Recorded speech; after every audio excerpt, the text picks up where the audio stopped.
Hello students. आज हम बात करने वाले हैं भारत के विदेश संबंध के विषय में। और भारत के विदेश संबंध के बारे में जो रीढ़ की हड्डी कही जाती है, पंचशील। सबसे पहले शब्द जान लो आप, पंचशील का क्या मतलब होता है। पंचशील जो शब्द है ना, वो 5 तत्वों से लेकर के बना गया है। ये बौद्ध धर्म की पुस्तकों से लिया गया है, जहाँ पे बौद्ध धर्म में 5 व्रत लेना पड़ता है। बौद्ध भिक्षु वगैरह अक्सर ये व्रत लेते हैं, चोरी ना करना, झूठ ना बोलना वगैरह वगैरह। तो वहीं से ये पंचशील शब्द लिया गया है, क्योंकि उन्हें भी इस प्रकार के 5 चीजों का व्रत लेना पड़ता है। तो पंडित नेहरू जो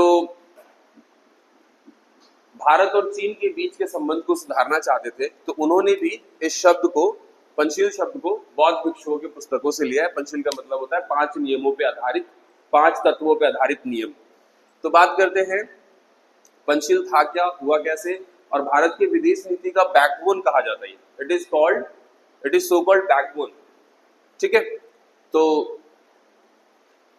पंचशील के बारे में आप एक बात जान लीजिए कि 29 अप्रैल 1954 में इसकी संधि हुई थी भारत और चीन के बीच में। एक तरफ थे पंडित जवाहरलाल नेहरू, दूसरी तरफ थे चीन के जाने माने चाओ एन लाई। इन दोनों के बीच में समझौता हुआ था। समझौता किन मुद्दों पे हुआ था, किन तत्वों पे हुआ था, ये भी हम देख लेते हैं। इसका सिद्धांत क्या है।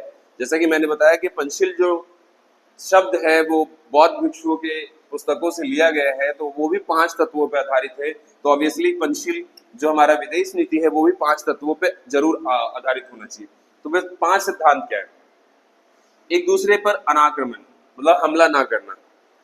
स्थिति कितनी भी परिस्थिति कितनी भी खराब ना हो, कितनी भी खराब क्यों ना हो जाए, लेकिन हम आक्रमण नहीं करेंगे। हम उसको युद्ध करने के बजाय हम उसको बैठ करके आराम से सुलझाने की कोशिश करेंगे। तो इसको हम कहते हैं पूरी तरीके से अनाक्रमण। ये पंचशील सिद्धांत का पहला नियम है। दूसरा है संप्रभुता और अखंडता का सम्मान करना। परस्पर दोनों देश एक दूसरे के संप्रभुता और अखंडता का सम्मान करेंगे। भारत भी चीन के संप्रभुता और अखंडता का सम्मान करेगा, बदले में चीन भी भारत की संप्रभुता और अखंडता का सम्मान करेगा। तीसरा जो है वह आंतरिक मामलों में अहस्तक्षेप, यानी कि इंटरनल मैटर्स में ना भारत हस्तक्षेप करेगा चीन के, और ना ही चीन जो है भारत के आंतरिक मामलों में हस्तक्षेप करेगा। दोनों एक दूसरे का सहयोग करेंगे। चौथा है परस्पर समानता और लाभकारी संबंध। एक ऐसा संबंध कायम करना जिससे ना दोनों देशों को अधिक से अधिक लाभ पहुंचे। ऐसा ना हो कि एक देश दूसरे से असमान भरा व्यवहार कर रहा है या बर्ताव कर रहा है। तो समानता भरा बर्ताव हो और दोनों के लिए लाभकारी, दोनों के हितों के लिए लाभकारी हो। अंतिम में शांतिपूर्ण सह अस्तित्व। सह अस्तित्व का मतलब क्या है, जियो और जीने दो, शांति से जियो और जीने दो। शांतिपूर्ण सह अस्तित्व का मतलब यही है। तो इस प्रकार से हम देखते हैं जो पंचशील जो सिद्धांत है भारत के विदेश नीति में, किस तरीके से एक मेरुदंड का काम करता है, बैकबोन का काम करता है, और कितना ज्यादा ये लाभकारी है। तो हमारा नेक्स्ट टॉपिक है इस चैप्टर से, भारत की विदेश नीति से, गुटनिरपेक्षता की नीति। बहुत ही इंपॉर्टेंट टॉपिक है ये, गुटनिरपेक्षता की नीति। सबसे पहले हम इसके शब्द को जानेंगे कि अर्थ क्या है इसका, गुटनिरपेक्षता का। तो गुटनिरपेक्षता जो है वो 2 शब्दों से मिलकर बना है। गुट यानी कि समूह, निरपेक्ष यानी कि किसी भी गुट में शामिल ना होना, निरपेक्ष रहना, मना कर देना। तो भारत जो है इस गुटनिरपेक्षता की नीति का सृजन करता है। और गुटनिरपेक्षता की नीति क्या कहती है इसके बारे में थोड़ा सा पहले हम जानते हैं। तो गुटनिरपेक्षता की नीति, हम सबको पता है कि भारत को बड़ी मुश्किल से स्वतंत्रता मिली थी। तो इस स्वतंत्रता को बनाए रखने की सबसे बड़ी चुनौती थी, अपने संप्रभुता को बचाए रखने की सबसे बड़ी चुनौती थी, और साथ ही साथ हमें तीव्र विकास भी करना था, तेजी से विकास करना था। बहुत तेजी से हमें बाकी देशों के तरह ही अपने देश को तरक्की के आगे लेके जाना था। तो यहाँ पे हम देखते हैं आखिर हमें गुटनिरपेक्षता की आवश्यकता क्यों पड़ी है। तो ये देख सकते हैं, अपनी संप्रभुता की रक्षा करने के लिए और अपने देश को बहुत ही तीव्र विकास करने के लिए ही हमने गुटनिरपेक्षता को अपनाया है।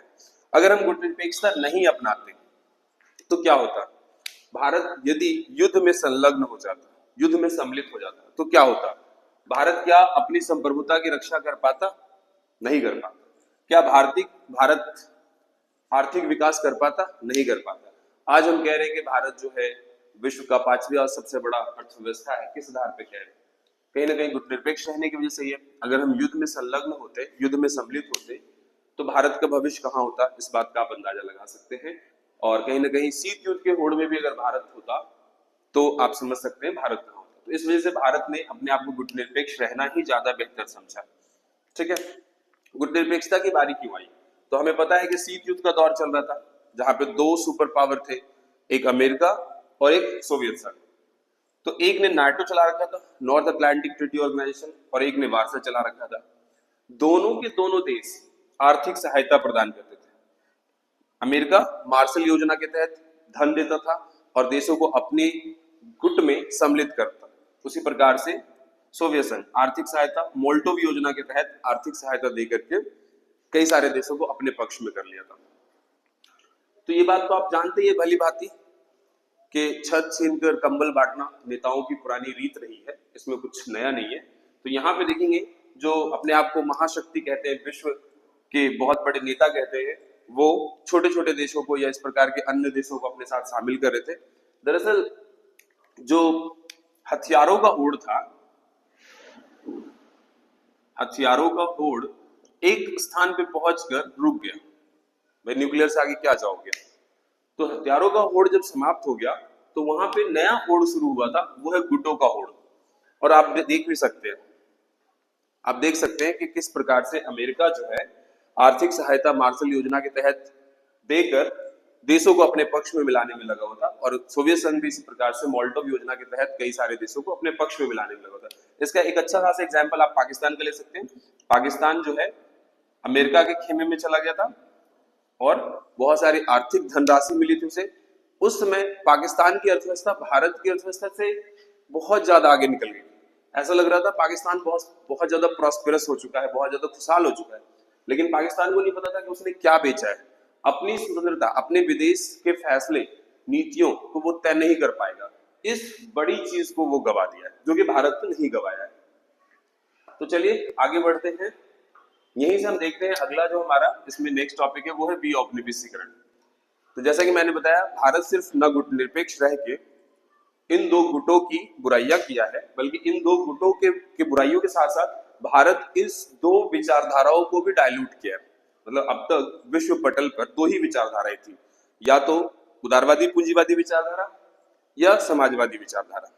लेकिन भारत एक तीसरी विचारधारा कह सकते हैं लेकर आया है, गुटनिरपेक्षता का विचारधारा, जो युद्ध के खिलाफ है, जो युद्ध के का विरोध करता है, शांति का आह्वान करता है।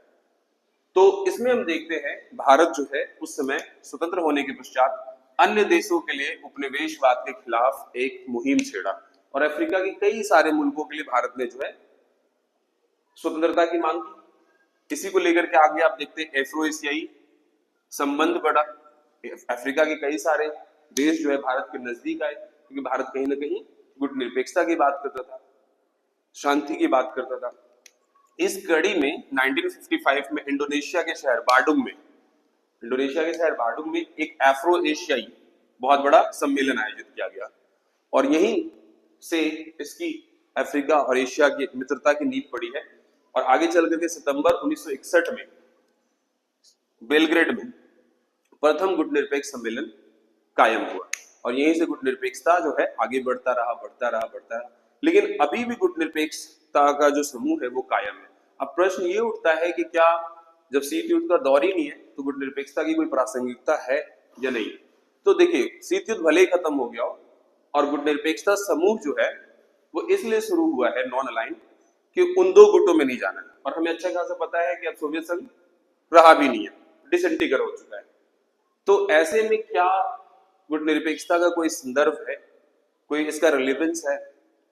तो हाँ, भले ही शीत युद्ध समाप्त हो चुका हो, गुटनिरपेक्षता का कोई प्रासंगिकता अभी दिखाई नहीं दे रहा है। लेकिन उन देशों के लिए जो बहुत गरीब देश है, जो विकासशील देश है, जैसे बहुत सारे अफ्रीकन कंट्री, अफ्रीका और भारत जैसे देश जो विकासशील है, तो उसके विकास के लिए, वहां से गरीबी हटाने के लिए, वहां से निर्धनता को समाप्त करने के लिए, शिक्षा को लाने के लिए, उन देशों को अपलिफ्ट करने के लिए गुटनिरपेक्षता समूह जो है लगातार कार्यरत है। तो कहीं ना कहीं भले ही अब शीत युद्ध के परिप्रेक्ष्य में इसकी प्रासंगिकता नहीं दिख रही है, लेकिन विकास के परिप्रेक्ष्य में बिल्कुल दिख रही है, क्योंकि मैंने आपको शुरू में ही बताया था कि तीव्र आर्थिक विकास करना भी गुटनिरपेक्षता और संप्रभुता की रक्षा करना भी एक अहम जिम्मेदारी थी। तो गुटनिरपेक्षता आज भी कहीं ना कहीं प्रासंगिक है।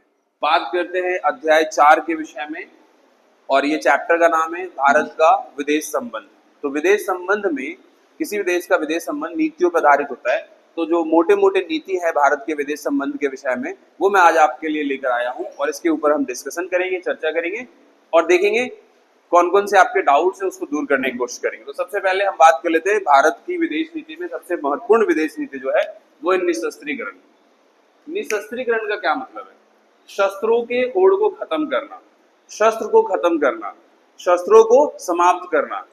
आपने देखा होगा निशस्त्रीकरण भारत की कोई नई विचारधारा नहीं है, पुराने युगों से ही भारत जो है शस्त्रों की होड़ को कम करने की बात करता है। चाहे वो आप देखोगे महाभारत के रण का कौशल हो, जहां पे श्री अर्जुन श्री कृष्ण से कहते हैं कि मैं अपने अनुज भाइयों पे कैसे मैं अस्त्र का प्रयोग करूं, तो इसका मतलब कहीं ना कहीं उस समय भी निशस्त्रीकरण की ओर इशारा किया गया था। तो एक छोटी सी कहावत है कि ना रहेगा बांस और ना बजेगी बांसुरी, तो इसलिए शस्त्रों को कम कर दो, युद्ध की ज्वाला अपने आप समाप्त हो जाएगा, युद्ध की ज्वाला अपने आप समाप्त हो जाएगा। एंड देन आते हैं हम गुट निरपेक्षता पे। गुट निरपेक्षता पे सेपरेटली मैंने कल काफी चर्चा किया है इसी के ऊपर। गुटों का ना होना, यदि जैसे मैंने आपको बताया था शस्त्रों की होड़ के पश्चात एक ऐसी स्थिति आ गई थी जब सभी जो दो पक्षीय देश थे, चाहे वो सोवियत संघ रहा हो या यूएसएसआर रहा हो, सॉरी यूएसए रहा हो या यूएसएसआर रहा हो, शीत युद्ध के दौरान शस्त्रों का होड़ करके वो एक स्थिति पहुंच गए अब शस्त्रों की होड़ हो नहीं सकती थी। फलतः उन्होंने गुटों को बनाना शुरू किया। मैंने आपको बताया भी था ये गुट थे नाटो एंड वार्सा, इस प्रकार के ये ग्रुप बनाना शुरू कर देते हैं। तो गुटों की वजह से कहीं ना कहीं ये जो है पूरा का पूरा हिंसा और ज्यादा बढ़ रहा था। तो भारत जो है गुट निरपेक्षता का विरोध करता है, गुट निरपेक्षता का समर्थन करता है, और ना ही भारत नाटो में गया और ना ही वार्सा में गया। ठीक है, तो इस तरीके से भारत की एक अहम विदेश नीति में से। अगला है वसुधैव कुटुंबकम। तो वसुधैव कुटुंबकम एक संस्कृत का शब्द है और ये महाउपनिषद से लिया गया है। क्या है वसुधैव कुटुंबकम? तो मैं आपको बता दूं, अयम बंधुरयम नीति, यहां आ जाते ना यार तुम।